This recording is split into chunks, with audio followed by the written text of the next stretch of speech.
투자 판단의 최종 책임은 투자자 본인에게 있습니다. 네, 안녕하세요.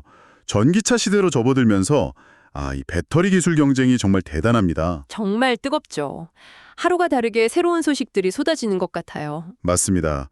그래서 오늘은 그 경쟁의 최전선에 있다고 할 수 있는 차세대 배터리 기술의 선두주자죠. 퀀텀스케이프. 네, 퀀텀 스케이프. 그리고 첨단 소재 분야의 뭐랄까 거인이라고 할 수 있는 코닝. 이 두 회사의 만남에 대해서 좀 깊이 파헤쳐 보려고 합니다. 이 조합이 발표됐을 때 저도 상당히 흥미롭게 봤습니다. 그렇죠. 이 두 회사가 손을 잡았다는 소식 자체가 시장의 기대감을 확 키웠는데요. 네. 이게 과연 단순한 협력일까? 아니면 그 이상의 의미가 있는 걸까? 궁금한 점이 많습니다. 네, 맞아요. 이게 그냥 보면 기술 기업 하나랑 소재 기업 하나가 만났구나 싶을 수도 있는데 네네. 조금만 더 깊게 들여다보면요. 이게 단순히 두 회사만의 얘기가 아니라 앞으로 에너지 저장 기술이 어떻게 발전할지, 더 나아가서 관련 산업 생태계 전체에 어떤 영향을 미칠지 그런 큰 그림을 볼 수 있는 굉장히 중요한 움직임이라고 생각합니다. 중요한 움직임이다. 네. 마침 또 청취자 여러분께서 관련해서 좋은 자료들을 많이 보내주셨어요. 그래서 오늘은 그 자료들을 바탕으로 이 파트너십이 왜 지금 이렇게 주목을 받는지, 또 앞으로 어떤 변화를 가져올 수 있을지 좀 꼼꼼하게 한번 따져보겠습니다. 좋습니다.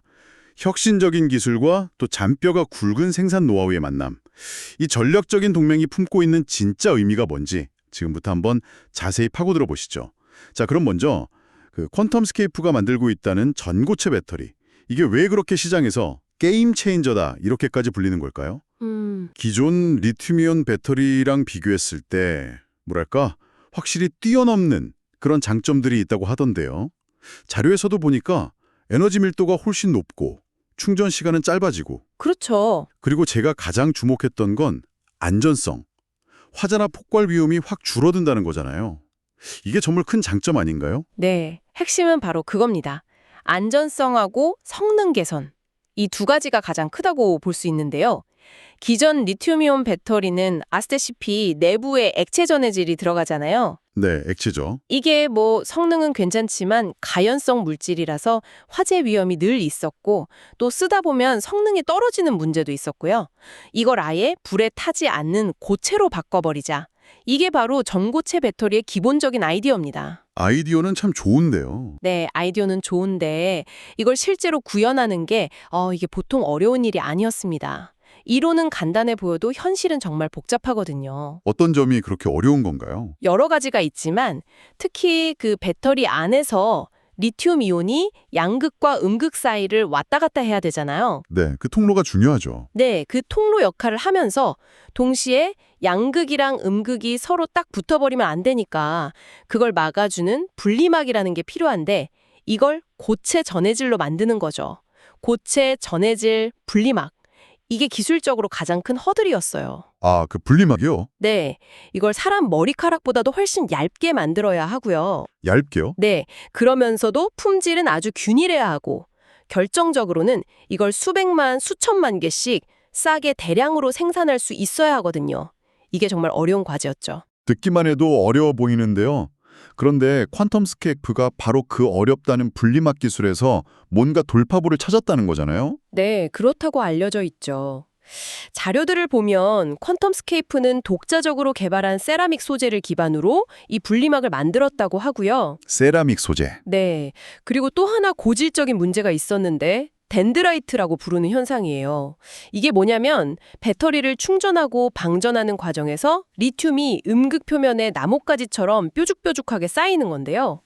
그게 성능을 떨어뜨린다고 하더라고요. 심하면 내부에서 합선을 일으켜서 화재 위험도 있고요. 맞습니다. 그 덴드라이트 문제를 자신들의 분리막 기술로 억제하는 데 성공했다. 이게 퀀텀스케이프의 핵심 기술 중 하나라고 주장하고 있습니다. 그게 정말이라면 대단한 건데요. 최근에는 또 생산 속도를 높이는 새로운 공정도 개발했다고요. 코브라 공정이라고 하던데. 네, 맞아요. 기존에 쓰던 랩터라는 공정보다 생산 속도가 무려 25배나 빠르다고 발표를 했죠. 25배요? 와. 그럼 이제 정말 대량 생산이 코앞까지 온 거 아니냐 이렇게 봐도 될까요? 속도 향상 자체는 분명히 엄청난 진전이고 아주 긍정적인 신호인 건 맞습니다. 그런데요, 이게 단순히 실험실 레벨에서 25배 빨라졌다는 건지 아니면 실제 양산 라인에 적용했을 때 불량률이라든지 수율까지 다 고려해서 그 정도 속도가 나온다는 건지는 조금 더 지켜봐야 할 필요가 있어요. 아직은 좀 더 검증이 필요하다는 말씀이시군요. 그렇죠. 그리고 바로 이 지점에서 코닝의 역할이 왜 중요한지가 딱 드러나는 겁니다. 코닝. 네, 퀀텀스케이프가 아무리 혁신적인 분리막 소재를 개발하고 구조 설계를 잘했다고 해도요. 이걸 실제로 수백만, 수천만 개씩 그것도 다 똑같은 높은 품질로 만들어내는 건 또 다른 차원의 문제거든요. 제조의 영역이군요. 맞습니다. 바로 그 제조 역량. 코닝은 무려 170년 이상 유리하고 세라믹 분야에서 기술을 갈고 닦아왔잖아요. 스마트폰 액정의 고릴라 글래스만 봐도 알 수 있죠. 네, 코닝 글래스는 워낙 유명하죠. 네, 그런 코닝이 가진 뭐랄까 초정밀 공정 기술, 소재 엔지니어링에 대한 깊은 이해, 그리고 무엇보다 대량 생산 노하우, 이런 것들이 퀀텀스케이프의 혁신 기술을 실험실 수준에서 벗어나서 실제 공장에서 기가와트시 규모, 그러니까 수많은 전기차에 실제로 탑재될 수 있을 만큼 대규모로 생산될 수 있도록 이끌어줄 핵심 파트너가 될 수 있다는 겁니다.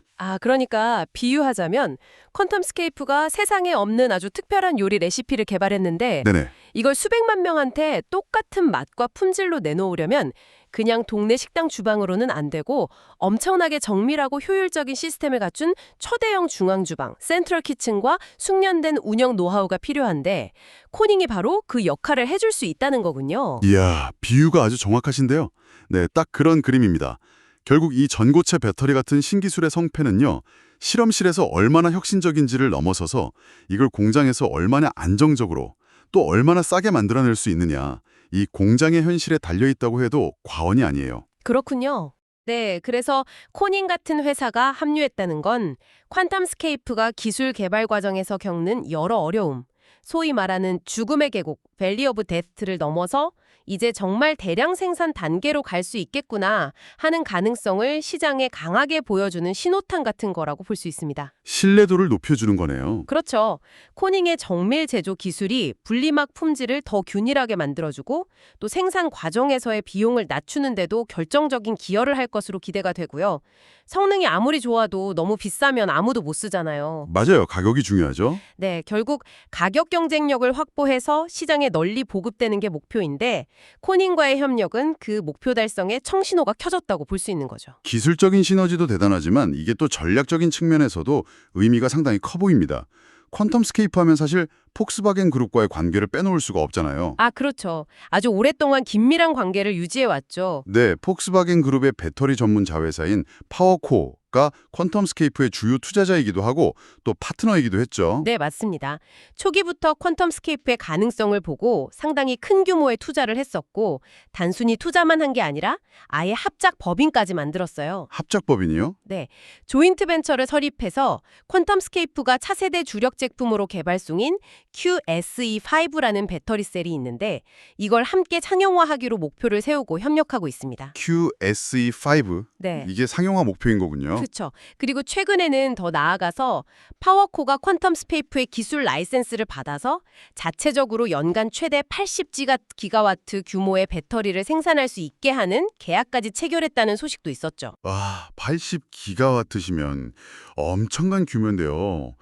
그 정도면 전기차 몇 대 분량인가요?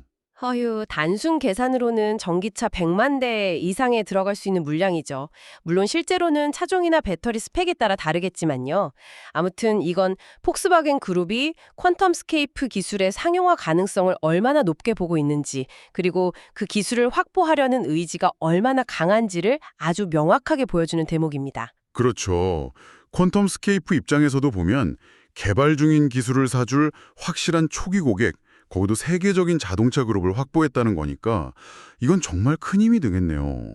네, 안정적인 수요처 확보는 이제 막 기술을 상용화하려는 기업에게는 정말 중요하죠. 자, 그런데 이런 상황에서 이미 폭스바겐이라는 든든한 우군이 있는 상태에서 코닝이라는 이 소재 분야에서는 정말 세계적인 명성과 기술력을 가진 기업이 딱 파트너로 들어왔단 말이죠. 이건 뭐랄까? 퀀텀스케이프에게는 날개를 달아주는 격 아닐까요? 그렇죠. 천군만마를 얻은 셈이라고 할 수 있을 것 같습니다. 기술력 자체에 대한 시장의 신뢰도도 물론 중요하지만 이 코닝이라는 이름이 주는 무게감은 또 다른 차원이거든요. 어떤 면에서요? 단순히 얘네 기술 좋대 이걸 넘어서죠. 이 기술 코닝이 붙었으면 진짜로 대량 생산 가능하겠는데 하는 이 제조 가능성, 양산 실현성에 대한 아주 강력한 보증수표 역할을 해주는 거죠. 하긴 코닝 정도 되는 회사가 섣불리 파트너십을 맺지는 않았을 테니까요. 맞습니다. 코닝도 당연히 퀀텀스케이프의 기술을 면밀히 검토하고 자신들의 역량으로 양산이 가능하겠다는 판단이 섰으니까 이런 결정을 내렸겠죠. 이건 비단 투자자들뿐만 아니라 퀀텀스케이프 기술에 관심을 가질 만한 다른 잠재적인 고객사들, 예를 들면 다른 자동차 회사들한테도 굉장히 긍정적인 신호를 보내는 효과가 있습니다. 바로 그 부분이 제가 정말 흥미롭게 생각하는 지점인데요. 폭스바겐과의 협력은 이미 다들 알고 있는 사실이었지만 이번에 코닝까지 합류하면서 혹시 다른 완성차 업체들, 예를 들면 GM이라든지 스텔란티스라든지 아니면 아시아 쪽에 현대차 그룹이나 토요타 같은 회사들의 태도에도 좀 변화가 생길 수 있지 않을까요? 폭스바겐도 저렇게 깊게 발을 담고 있고 제조 쪽에서는 코닝까지 붙었네? 그럼 우리도 슬슬 관심을 가져봐야 하는 거 아니야? 이런 식으로요. 네, 충분히 그럴 가능성이 있다고 봅니다. 사실 그동안 다른 완성차 업체들도 퀀텀스케이프 기술에 대해 관심은 있었겠지만 한편으로는 저게 진짜 양산까지 갈 수 있을까? 비용은 얼마나 들까 하는 의구심도 분명히 있었을 거거든요. 그렇죠. 아직 검증되지 않은 기술이니까요. 네. 그런데 코닝이라는 양산에 있어서는 세계 최고 수준의 기업이 파트너로 나섰다는 건 그런 의구심을 상당 부분 해소시켜 줄 수 있는 강력한 증거가 됩니다. 따라서 퀀텀스케이프가 다른 완성차 업체들과 협상을 진행할 때 훨씬 더 유리한 위치를 점할 수 있게 될 가능성이 커졌다고 볼 수 있죠. 다른 완성차 업체들과의 협력 가능성이 높아졌다. 네. 그리고 시야를 조금 더 넓혀보면요. 이게 꼭 전기차 시장에만 국한되는 얘기는 아닐 수도 있습니다. 퀀텀스케이프가 가진 전고체 배터리 기술은 만약 성공적으로 상용화된다면 스마트폰이나 노트북 같은 소비자 가전제품에 들어가는 소형 배터리 시장에도 적용될 수 있고요. 가전제품에도요? 네, 더 나아가서는 풍력이나 태양광 발전소에서 생산된 전기를 저장해두는 대규모 에너지 저장 장치 ESS 시장에서도 활용될 잠재력이 있습니다. 이런 다른 시장으로 사업 영역을 확장하려는 퀀텀스케이프의 장기적인 비전 실현에 있어서도 코닝과의 파트너십은 기술의 신뢰성과 양산 능력을 입증하는 중요한 발판 역할을 해줄 수 있을 겁니다. 와, 전기차를 넘어서 가전, ESS까지 그야말로 기술 생태계를 확장하는 데 코닝이 큰 힘이 되어줄 수 있겠군요. 그렇죠. 파트너십 하나가 가져오는 나비 효과가 상당히 클 수 있다는 겁니다. 근데요, 이 전고체 배터리 분야, 물론 퀀텀스케이프가 앞서 나가는 것처럼 보이긴 하지만 여기도 경쟁이 만만치 않다고 들었습니다. 퀀텀스케이프 혼자만 달리는 건 아니잖아요. 그럼요. 절대 아니죠. 자료에도 보니까 솔리드 파워라는 회사도 있고 대만의 프롤로지움도 있고 영국의 일리카 같은 회사들도 이름이 보이던데요. 이런 경쟁사들도 다들 열심히 개발하고 있을 텐데 이 치열한 경쟁 구도 속에서 이번 퀀텀스케이프 코닝 파트너십이 갖는 의미는 뭐라고 봐야 할까요? 맞습니다. 전고체 배터리가 워낙 미래 배터리 시장의 성배처럼 여겨지다 보니까 정말 많은 기업들이 이 분야에 뛰어들어서 각축전을 벌이고 있죠. 언급하신 회사들 외에도 완성차 업체들이 직접 개발하거나 투자하는 경우도 많고요. 네, 그렇죠. 이런 상황에서 퀀텀스케이프와 코닝의 연합은 단순히 누가 더 빨리 혁신적인 기술을 개발하느냐는 경쟁을 넘어서는 의미가 있습니다. 바로 누가 먼저 안정적으로 그리고 합리적인 비용으로 대량 생산 체제를 구축하느냐는 이 양산 경쟁에서 확실한 우위를 점할 수 있는 발판을 마련했다는 거죠. 기술 개발 경쟁에서 이제 양산 경쟁으로 넘어가는 국면에서 유리한 고지를 점했다. 네, 워렌 버핏이 말하는 경제적 해자, 모트 아시죠? 경쟁자들이 쉽게 넘볼 수 없는 진입장벽 같은 거요. 퀀텀스케이프는 독자적인 기술력으로 1차적인 기술적 해자를 구축했다면 이번 코닝과의 협력은 대규모 양산 능력이라는 어쩌면 저 넘기 어려운 또 다른 강력한 해자를 파기 시작한 거라고 볼 수 있습니다. 시장 선점 효과를 극대화할 수 있는 아주 유리한 위치를 확보했다고 평가할 수 있는 거죠. 기술적 해자에 이어서 생산 해자까지 구축한다. 상당히 강력한 조합이네요. 그렇죠. 그런데 시장의 관심, 특히 좀 더 자극적인 상상력을 동원하는 쪽의 시선은 아무래도 그쪽으로 쏠리는 것 같아요. 바로 퀀텀스케이프와 테슬라의 연결 가능성 말이죠. 그 얘기가 또 빠질 수 없죠. 네, 뭐 양사모도 공식적으로는 아무런 언급도 없고 특별한 발표가 있었던 것도 전혀 아닌데도 불구하고 이상하게 이 둘을 엮는 이야기가 끊이지 않는단 말이죠. 뭔가 흥미로운 연결고리들이 있다는 소문과 함께요. 네, 그런 추측이나 루머들이 꾸준히 나오고 있는 건 사실입니다. 여러 가지 이유가 있겠지만 가장 자주 언급되는 연결고리는 역시 그 인물이죠. 테슬라의 공동 창업자 중 한 면이자 초기에 앨런 머스크와 함께 테슬라의 기술 개발을 이끌었던 핵심 인물, 제이비 스트라우벨이요. 제이비 스트라우벨. 지금은 그 폐배터리 재활용 회사 레드우드 머티리얼즈를 이끌고 있죠. 네, 맞습니다. 그런데 이 제이비 스트라우벨이 현재 퀀텀스케이프의 이사회 멤버로 참여하고 있다는 겁니다. 퀀텀스케이프 이사회 멤버다. 네, 물론 이사회 멤버라는 사실 하나만 가지고 양사가 당장 손을 잡는다 이렇게 단정 지을 수는 당연히 없죠. 하지만 테슬라의 초창기 기술 DNA를 깊숙이 이해하고 있는 인물이 퀀텀스케이프의 이사회에 있다는 것 자체가 양사 간에 어떤 형태로든 기술적인 교류나 상호 이해가 있을 수 있다는 가능성을 시사하는 것 아니냐? 이런 해석이 나오는 거죠. 일리가 있는 해석인데요. 또 다른 연결고리도 있나요? 또 하나는 기술적인 측면에서 나오는 이야기인데요. 과거에 앨런 머스크가 차세대 배터리에 대해 언급하면서 음극재 없는 배터리 설계를 언급한 적이 있어요. 음극재가 없는 배터리요? 네, 이론적으로는 음극재 없이 리튬 금속 자체를 음극으로 사용하면 에너지 밀도를 정말 극한까지 끌어올릴 수 있거든요. 하지만 이게 기술적으로 굉장히 어렵습니다. 특히 아까 말한 덴드라이트 문제 같은 안정성 확보가 너무 어렵기 때문에 아직 상용화된 사례는 거의 없죠. 그런데요? 그런데 퀀텀스케이프가 추구하는 기술 방향이 바로 이 리튬 메탈 음극을 기반으로 하고 있다는 겁니다. 물론 퀀텀스케이프는 자체 개발한 고체 절해질 분리막으로 안정성 문제를 해결했다고 주장하고 있지만 근본적인 기술 지형점 자체는 앨런 머스크가 언급했던 음극재 없는 설계와 상당히 유사한 부분이 있다는 분석이 나오는 거죠. 기술적인 방향성에서도 접점이 있을 수 있다. 네.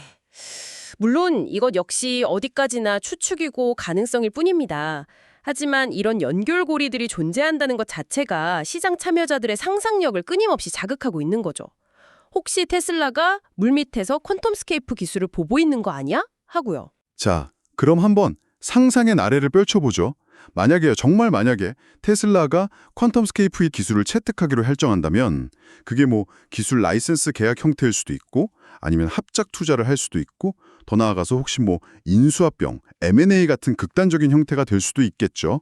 어떤 형태든 이게 만약 현실화된다면 이건 정말 전기차 시장 전체의 판도를 그냥 뒤흔들어 버리는 사건이 되지 않을까요? 그렇죠. 그건 정말 메가톤급 파급력을 가질 수밖에 없는 이벤트가 될 겁니다. 한번 그림을 그려보세요. 네. 퀀텀스케이프 입장에선 어떨까요? 아직 매출이 본격적으로 발생하지 않는 기술 개발 기업인데 세계 1위 전기차 기업이라는 이것보다 더 확실할 수 없는 수요처를 확보하게 되는 거죠. 그렇죠. 안정적인 판로가 생기는 거네요. 네. 거기다가 테슬라가 가진 막대한 자금력과 브랜드 파워까지 등에 업게 되니 기술 상용화에 필요한 마지막 퍼즐 조각들을 다 맞추게 되는 셈입니다. 퀀텀스케이프에게는 최고의 시나리오겠네요. 그렇죠. 그럼 테슬라 입장에선 어떨까요? 지금도 물론 전기차 시장의 선두주자지만 만약 퀀텀스케이프의 차세대 전고체 배터리 기술을 독점적으로 혹은 선도적으로 확보하게 된다면 이건 경쟁사들이 정말 따라오기 힘든 초격차 기술 우위를 확보하게 되는 겁니다. 경쟁사들과의 기술 격차를 더 벌릴 수 있다. 네, 특히 테슬라가 계속 추진하고 있는 배터리 자체 생산, 즉 배터리 내재화 전략에도 엄청난 힘을 실어주게 되겠죠. 차세대 배터리 기술까지 스스로 확보하게 되는 거니까요. 그야말로 양쪽 모두에게 어마어마한 이득이 돌아가는 시장 전체의 경쟁 구도를 완전히 새로 짜게 될 만한 그런 시나리오라고 할 수 있습니다. 와, 듣기만 해도 정말 엄청난데요. 물론 아직은 가능성 단계 이야기지만 이런 기대감까지 더해져서 그런지 이번 코닝과의 파트너십 발표 이후에 퀀텀스케이프 주가가 꽤 많이 움직였다면서요? 네, 시장 반응이 상당히 뜨거웠습니다. 자료를 보니까 자료 확인 시점 기준으로 연초 대비해서 주가가 무려 139%나 상승했다고 나오네요. 139%요? 와, 정말 대단하네요. 시장의 기대가 얼마나 큰지를 단적으로 보여주는 수치 같습니다. 그렇죠. 파트너십 발표 자체가 이제 정말 상용화가 가까워졌나 하는 기대감을 강하게 불어넣은 거죠. 하지만 뭐 주가가 오른다고 해서 그게 곧 성공을 보장하는 건 아니지 않습니까? 냉정하게 봐야 할 부분도 분명히 있을 텐데요. 물론입니다. 그 점을 절대 간과해서는 안 되죠.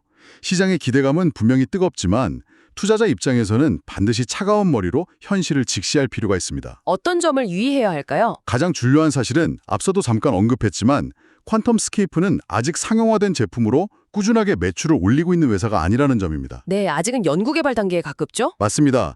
여전히 연구개발 R&D에 정말 막대한 자금을 쏟아부으면서 기술을 완성해 나가고 있는 단계에 있어요. 이런 기업을 보통 우리가 성장주라고 부르는데 특성상 잠재력이 큰 만큼 위험도도 높죠. 전형적인 고위험, 고수익, 하이리스크, 하이리워드형 투자 대상이라고 할 수 있습니다. 잠재력만큼 리스크도 크다. 네, 예를 들어서 예상보다 상용화가 계속 늦어진다거나 개발 과정에서 예상치 못한 기술적인 난관에 또 부딪힌다거나 혹은 경쟁사들이 더 빨리 치고 나온다거나 하는 다양한 리스크 요인들이 현실화될 가능성도 항상 열어두고 봐야 합니다. 투자는 언제나 이 기대와 위험 사이에서 신중하게 균형점을 찾아가는 과정이니까요. 그렇군요. 반면에 이번에 파트너가 된 코닝은 상대적으로 굉장히 안정적인 기업이라는 이미지가 강한데요. 코닝에게 이번 파트너십은 어떤 의미로 해석할 수 있을까요? 네, 맞아요. 코닝은 뭐 우리 주변에서도 쉽게 볼 수 있는 스마트폰 커버 글래스, 고릴라 글래스부터 시작해서 TV나 모니터에 들어가는 디스플레이용 특수 유리, 그리고 5G 통신망 같은 데 쓰이는 광섬유까지 아주 다양한 분야에서 이미 확고한 시장 지위를 가지고 있고 안정적인 수익 구조를 갖춘 우량 기업이죠. 네, 그렇죠. 코닝은 자체적으로 스프링보드라는 성장 전략을 가지고 있는데요. 기존의 핵심 사업들의 경쟁력을 계속 강화하면서 동시에 새로운 성장 동력을 찾는 노력을 하고 있습니다. 예를 들어 태양광 소재나 자동차용 디스플레이 같은 분야에도 힘을 쏟고 있죠. 새로운 성장 동력 발굴. 네, 그런 코닝에게 이번 퀀텀스케이프와의 협력은 단순히 새로운 매출처 하나를 더 뚫는다는 의미를 넘어섭니다.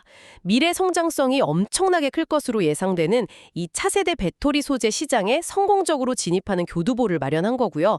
동시에 기존 사업 영역과 시너지를 내면서 사업 포트폴리오를 미래지향적으로 다각화하는 아주 중요한 전략적인 행보라고 볼 수 있습니다. 코닝 입장에서도 미래를 위한 중요한 투자군요. 그렇죠. 단기적인 재무 성과보다는 장기적인 관점에서 코닝의 기업 가치를 한 단계 더 높일 수 있는 상당히 의미 있는 결정이라고 평가할 수 있습니다. 네, 이렇게 쭉 들어보니까 퀀텀스케이프와 코닝의 만남. 이건 정말 각자가 가진 최고의 강점을 합치고 또 서로 부족한 부분을 채워주는 상당히 이상적인 조합처럼 보이네요. 네, 저도 그렇게 생각합니다. 혁신적인 기술 아이디어를 가진 스타트업과 그 아이디어를 현실로 만들 수 있는 100년 이상의 경험과 기술력을 가진 소재 및 제조 분야의 리더가 손을 잡은 거니까요. 차세대 배터리 상용화라는 정말 거대한 목표를 향해서 함께 나아가는 아주 중요한 발걸음을 내디뎠다. 이렇게 정리할 수 있겠습니다. 네, 정확한 정리입니다. 퀀텀스케이프가 앞으로 넘어야 할 산들이 많다고 말씀드렸잖아요. 뭐 기술적인 과제들을 마저 해결해야 하고 안정적인 대량 생산 시스템을 완벽하게 구축해야 하고 또 시장과 고객들의 신뢰를 확실하게 얻어야 하고요.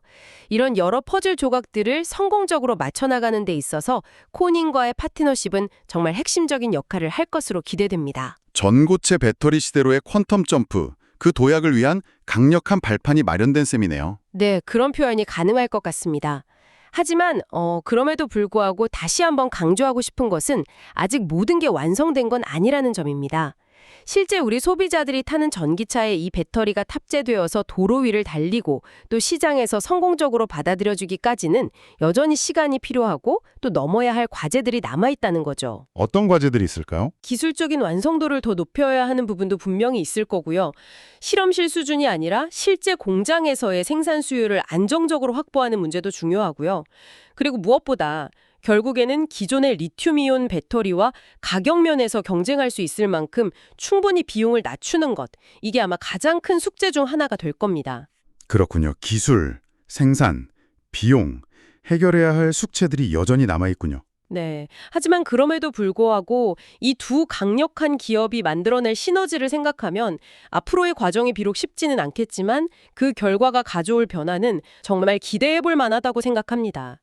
단순히 전기차 시장의 변화를 넘어서서 우리 사회 전체의 에너지 사용 방식, 즉 에너지 패러다임 자체를 바꿔놓을 수도 있는 잠재력을 가진 만남이니까요. 그걸 지켜보는 것만으로도 상당히 흥미진진할 것 같습니다. 네, 정말 흥미진진한 여정이 될 것 같습니다. 네. 오늘 저희가 이렇게 퀀텀스케이프와 코닝의 사례를 통해 살펴본 것처럼요.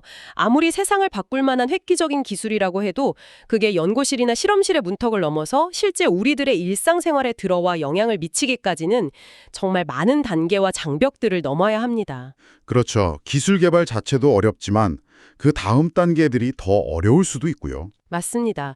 기술 자체의 완성도는 기본이고 그걸 어떻게 대량으로 만들어낼 것인가 하는 생산의 문제, 또 얼마나 합리적인 비용으로 만들어낼 수 있는가 하는 비용 효율성의 문제, 그리고 또 믿을 수 있는 파트너들과 어떻게 협력해서 생태계를 구축할 것인가 하는 파트너십의 문제까지 정말 복합적인 요소들이 다 맞아떨어져야 비로소 혁신이 현실이 되는 것 같습니다. 네, 그러네요. 그래서 마지막으로 청취자 여러분께 한번 질문을 드려보고 싶습니다.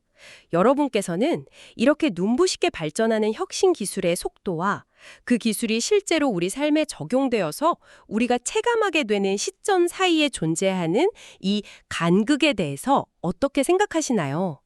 때로는 기술 발전 속도가 너무 빨라서 따라가기 벅차다고 느끼실 수도 있고, 또 때로는 왜 저렇게 좋은 기술이 빨리 상용화되지 못할까 답답하게 느끼실 수도 있을 텐데요.